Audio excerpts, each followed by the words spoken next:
शायद ये वही थी जो हमसे हो गई और उसके चलते ईस्ट इंडिया कंपनी का साम्राज्य स्थापित हो गया। और उसके बाद रॉबर्ट क्लाइव 7 साल तक रहा बंगाल का गवर्नर जनरल बनके, और उसने लूटा बंगाल को, लूट कर धन इकट्ठा किया, सोना चांदी हीरे जवाहरात, और जब भरपूर मात्रा में धन इकट्ठा हो गया तो लंदन चला गया। लंदन की पार्लियामेंट में उसको एक बार पूछा गया कि तुम भारत से क्या लूट कर लाए, तो उसने कहा कि सोने चांदी हीरे जवाहरात भारत से लेके आया, सोने के सिक्के चांदी के सिक्के हीरे जवाहरात लेके आया।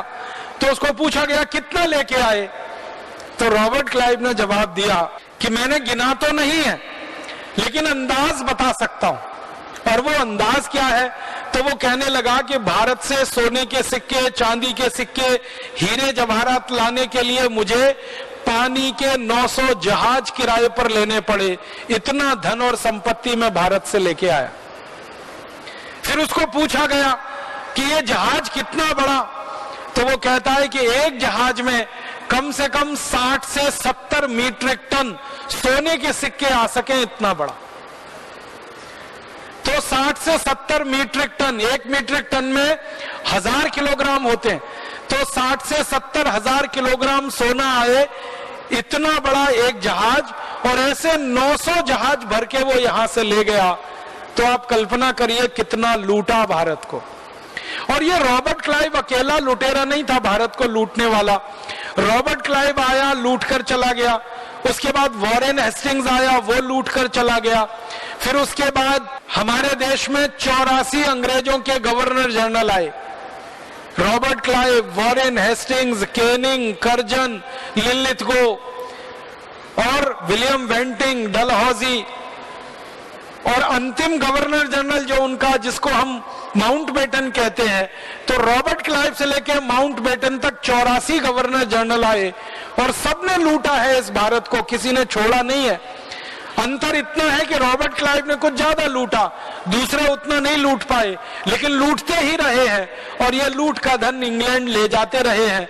हम लोगों ने ये 84 गवर्नर जनरलों द्वारा लूटा गया भारत से जो धन है उसका एक अनुमान लगाया है, पूरा पक्का तो पता नहीं चल पाता, लेकिन एक अनुमान है, और वो अनुमान है कि करीब 300 लाख करोड़ रुपए की संपत्ति इन अंग्रेजों ने लूटी है भारत देश से। 300 लाख करोड़, इतना बड़ा धन और संपत्ति यहां से लूटा।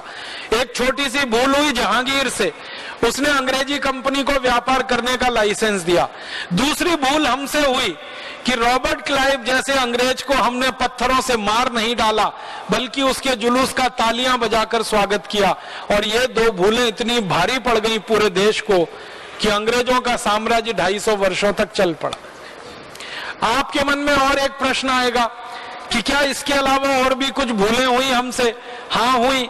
जब ईस्ट इंडिया कंपनी को व्यापार करने का लाइसेंस मिल गया और जहांगीर नाम के राजा ने वो लाइसेंस दे दिया, तो जहांगीर थोड़े दिन के बाद मर गया और जहांगीर के स्थान पर फिर एक दूसरा मुगल बादशाह आ गया और उसका नाम था औरंगजेब।